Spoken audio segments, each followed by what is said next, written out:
I lost track of how many times I heard the word unprecedented. Clearly, it was a new situation, absolutely nothing they had previously planned for.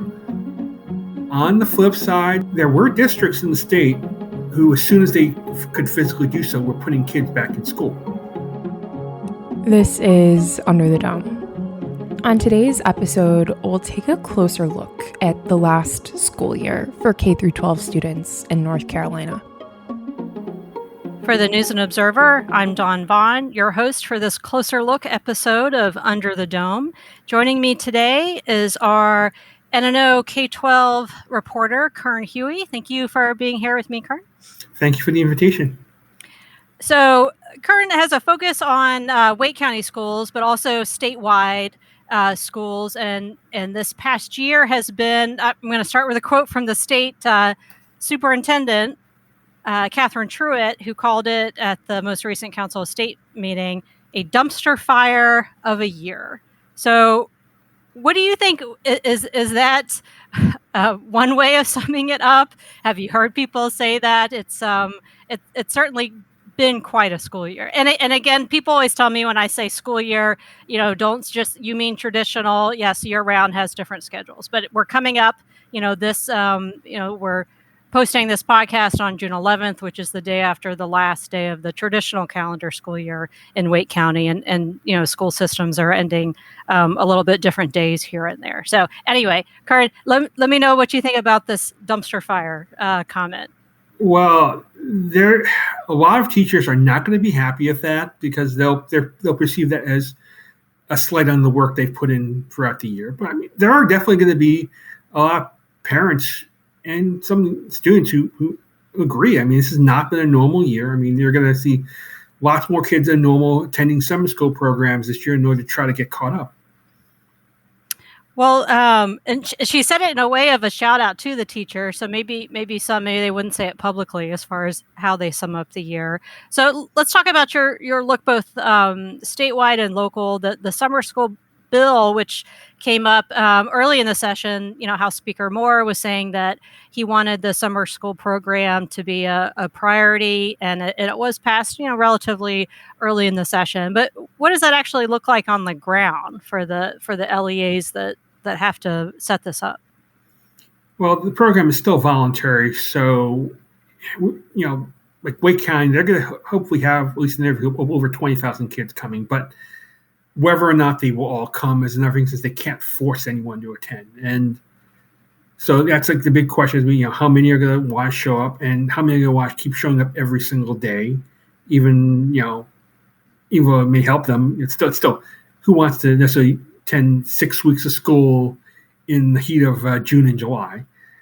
But they've got to do something to help these kids, especially the ones who just didn't do well in this environment this year, the ones who went several months without any in-person instruction and who are going to have to try to make up for the past year. Do you think? I mean, another phrase that's been mentioned on the legislative floors and elsewhere is calling this a lost year. Do you think that's true for some students? And I mean, I guess nationally, right? I mean, the numbers of students that have been failing, not just in North Carolina. Well, and this is a controversial point because I know some of the teachers are saying, you can't, you're making it sound like it's their fault because kids have always been behind. But I think they'd be ready to admit that this has not been a good year. It's not an ideal year. Like some of the same people who were saying that we should have to use virtual learning because that was the only way to educate kids are among those who are the most vocal about saying the state shouldn't approve any virtual charter schools because they're saying kids shouldn't have to be in an online environment. They need to be in person when possible. So, I mean, there are going to definitely be students in the state who are able to do well in this either hybrid or full-time online learning, but there are going to be others, especially the kids who are special needs children, those who need more that in-person attention, who are going to have setbacks, and it's going to take some time to get these kids caught up. These are kids who, under the best of circumstances, are going to be behind. You throw in the obstacles of what's happened since March of 2020, and it's just going to be a lot more work to get them back up to at least close to where they would have been by the time school starts in August. It seems like, we both covered the reopening fight, which seemed to come to a head after winter break, where some schools that had opened in person closed again, and it was different depending on the school district. And that was right about the time that more, national media coverage and studies came out about the measurable impact on students who weren't able to be in person. And then, this came out with a fight, and then a compromise, and everyone getting along and having this in-person, press conference between the Republican leadership, the General Assembly, and Governor Cooper. How did you see that play out? As far as, did you think, it coming to a head after winter break? That was also with the peaks of coronavirus cases. So maybe that was a factor, or just enough time had passed where people had enough and wanted some sort of change. We were still at a point where there were still some districts, namely, Durham, probably the biggest one, who still had not proved any definitive plans for reopening yet. So, actually reopening for in-person instruction. So, and clearly there was concern from people in the state that unless some external force forced to occur, that they were going to be having their kids stay entirely remote through the end of June. So, the state leaders realized they had to do something, but in order to try to, get the support of the governor, they had to soften the language that would have forced these schools to go to Plan A for all these students, even for the ones that districts maybe weren't ready to handle. I mean, if every special ed student had to be guaranteed Plan A regardless, that would have been tens of thousands of additional students who some school districts weren't quite ready to begin working with on a daily basis. How much of, when you were covering, the Wake County School Board meetings in the fall, how much of their decision making was, building the plane while flying it? That phrase of their, being able to try to plan when they weren't sure it was going to happen. And, how do you have a plan when, I guess, what was that like on the ground as far as them trying to sort this out themselves? I lost track of how many times I heard the word unprecedented. Clearly, it was a new situation. Absolutely nothing they had previously planned for. On the flip side, there were districts in the state, like the biggest one was Union County, who as soon as they could physically do so, were putting kids back in school. They had, even on a limited basis, they had kids in the building in August. And so there were parents who were saying, why can't you be more like some of these other districts, which are going to just put up the aggravation and the inconvenience of having this and just have kids back in session. And over time, I think Wake realized that it was getting harder and harder to explain to families why they couldn't have any in-person instruction at the middle and high school level, and why, at least, for some of the elementary, they couldn't bring them back in more often. As also we learned more about what was happening with the virus, and people were beginning to see that it may not be quite as deadly or as much of a concern as it was for children. Wake wasn't as fast as a place like Union County or Johnson County to bring students back. They were considerably faster than places like Durham or Chapel Hill or Orange County to make the move to go to in-person instruction. It seems like, do you think broadband expansion is one issue or the biggest issue that's come out of this? And, looking at, Durham and Chapel Hill, Carrboro, obviously their high-speed internet access is different than, some rural areas. Do you think that's the biggest thing that's really, everyone talks about like, oh, the pandemic has shined a light on this issue or that problem. Do you think that's it? Do you think that's the only one? Is there more than that this has shown about education in North Carolina? Well, I think it clearly was. It was the most obvious, because if you can't have a kid physically in the building, and you're having a situation where children are having to drive to a church parking lot in order to find any Wi-Fi access just to upload the homework assignment. I mean, that was asking a lot. I mean, there's a reason why they were having such high absentee rates. I mean, why you were not seeing some children show up regularly for classes, because it was asking a lot of them when you don't have a computer at home and you don't have anything faster than dial-up, or you have very, very slow broadband access, that if you're asking them to try to put a full day of schoolwork in was just extremely hard on them. And if you've got multiple kids in the home and you're all trying to, you and your brothers and sisters are all trying to grab that connection speed to go online. You've also got the parents who may be working home as well. It was, causing massive problems for families. Do you think anything is going to change looking at this at the upcoming school year, or do you think it's, people think, well, we got out of it and we need to improve, internet access and that's it? Do you think there'll be any major changes in education? We're going to, based on how much computers were used on a daily basis, we're going to, every one of the legacies, you're going to see that schools are going to be increasingly more willing to use computers now that districts spent all the additional money they received to buy enough computers to have one-to-one access for students. You'd hope that they'd be more able to go back to some degree, the way it was pre-pandemic, where you had more, kids could sit together in groups, and you had more content, and it wasn't strictly not like this in some cases where kids are just looking at a computer the entire time when they're in the classroom. But I think, now that we have these computers, you can have more kids going online in the classroom to look up work while the class is going. So you have at least some of that creativity. But, there's other, Wake is saying that they're not in a rush to go to, remote learning days in the future whenever there's a snow day, because the way it went wasn't smooth for all people. So there's computers are great. We can do more things than we had in the past, but not necessarily wanting to make that the default going forward. Do you think anything will change with how, a lot of, and when people were pushing for reopening, talking not just academics, but just the, their social emotional welfare of seeing other kids and playing, especially the younger kids. Do you think there's any lessons there, or any changes that parents could see, that teachers could see? Well, schools say they're going to be trying that, that one of the things they're planning for is that when kids are back in, that they're going to have to provide some additional counseling, additional support to help them get caught up.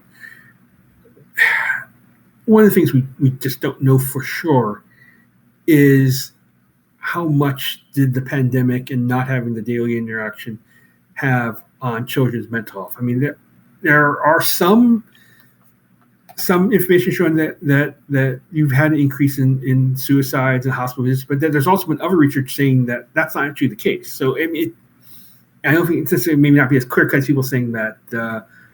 So one of the things that'll be interesting to see as we get more data as the year comes out is, are we going to find out that there was a spike in the number of youth suicides or youth suicide attempts over the past year, and if that data does indeed show that, I mean, that'll be one clear, legacies of what occurred in the past year. One thing that had nothing to do with the pandemic that came up pretty recently in the legislature is critical race theory, although that's not the phrase that was used in the bill. But you covered the, the House floor debate and everything around that. What do you think that the difference is between maybe the way it's presented with people who wanted this bill versus what it actually is like in the classroom, and all the factors at play if it's a mix of education and politics, and what this actually means? Well, part of the question is, and it's probably unlikely the bill is going to get approved, and even if the Senate votes on it, unless they do something like stick it in the middle of the budget bill as a part of some other bill that has to get approved.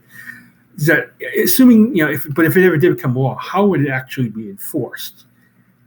And, one of the questions I think that exists is that, when it talks about how you can't teach that the nation was formed to oppress another race, or that you can't promote teaching that would make a student feel guilty because of their race or their sex, is how's that actually going to work in class? And how is that? I mean, you've had the Republicans saying that won't affect anything. It'll just ensure that we protect the dignity of all students. But you have like some teachers, some Democrats are saying that what's going to happen is that teachers are going to be, especially teachers in maybe more communities which are more conservative, are going to be scared to just bring up topics now because they're worried that if they bring up something about Jim Crow or bring up the 3/5 compromise, that they're going to be accused of promoting something that makes the nation look like it was racist, and that they're going to take flack for it. And so we just don't know exactly how this would play out through actually making a law. Do you think this came about in a response to the Black Lives Matter movement last year? That and the whole country of the 1619 Project. I mean, there is, as President Trump told the supporters when he was in the state convention this week, there is a perception that social justice groups are using what's happening in the country with the debate over Black Lives Matter, that they're using that to promote their view, anti-American views that they want, and they're using schools as an instrument to indoctrinate students. Teachers are saying that's obviously not the case, but that all they're trying to do is make sure that students can understand the perspectives of why these things are happening. And if you don't provide this context of why people are protesting in the streets, then it's not going to be understandable to students. But there is, I mean, there's a reason why you've got all these bills. More 15 state legislatures have had bills out there to try to regulate the use of critical race theory. And arguing over a curriculum and state government oversight is something that's, I guess, been around for decades, a century, really, with what they've argued about.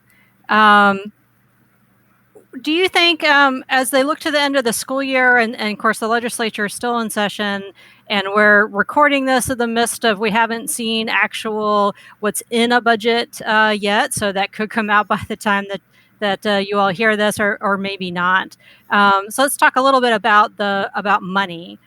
And there will probably, I would be very, very surprised if there weren't raises for teachers, for non-certified, school personnel, and administrators, everything like that. It's just going to be the amount of percent of raises. And then Cooper has also he's proposed higher ones probably than the Republican-led chambers want, and then bonuses too. So Karin, you were telling me that you're getting questions on this now, of people wanting to know the timing of that. I guess they just need to be aware that this is a long process. Well, after last year where there were any raises, I mean, you have teachers who want to see some kind of an improvement in the pay. I mean, the state did slip in the national teacher rankings because of the fights the past couple of years between the governor and the legislature over the size of the raises. So there's understandably a desire from teachers, and also from the non-teachers, such as the teacher assistants, bus drivers. They want to know that they're going to get additional income to try to match some of the raises that have been given to other state employees.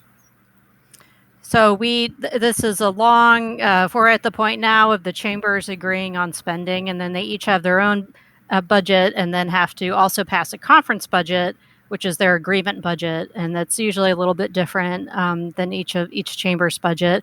And then that's the one that goes to Cooper, and then Cooper decides what he wants to do with that. So teachers who have worked in North Carolina longer than 2 years remember that long drawn out battle, and then it came up as sort of these mini budget bills with an amount that the governor vetoed, saying they weren't enough. So we'll see what the amount ends up being, but teachers can probably expect we're looking at months. State government sometimes is a surprise. It could be weeks of an amount, and everybody likes it, and Cooper signs it, and your raise goes into effect. But maybe not hold our breath on that. We'll see. Karen, before we wrap up, any parting thoughts or things that you think people should know about this, this past school year in the legislature and then looking ahead? Well, there's definitely a lot of questions from school districts about the budget because the state enrollment dropped last year. Whether it's because people decide they would rather go to home schools or private schools, or they just decide to keep the kids at home, or not, or whatever reason. This year, are these kids going to come back? And if they do come back, is the state going to be able to fund them? Or if they don't come back, are schools now going to be faced with budget cuts because they don't have the number of students that they were expecting to get funding for? So, and we have the year-round schools starting in July. They're starting the school year without knowing what kind of budget they're going to get from the state, which counts for the majority of the funding they're going to get this year. Right. That's one thing to remember. There's already a new school year starting, just as this one wraps up for a lot of students. So plenty of unknowns out there still. Karen, thanks for joining me today. For the News and Observer, this is Dawn Vaughan and Keung Hui. Thanks for listening. For more from our politics team, subscribe to the News and Observer at newsobserver.com/subscribe. Follow us on Twitter at Under the Dome and NC Insider, and sign up for our weekly political newsletter at newsobserver.com/newsletters. Thanks for listening.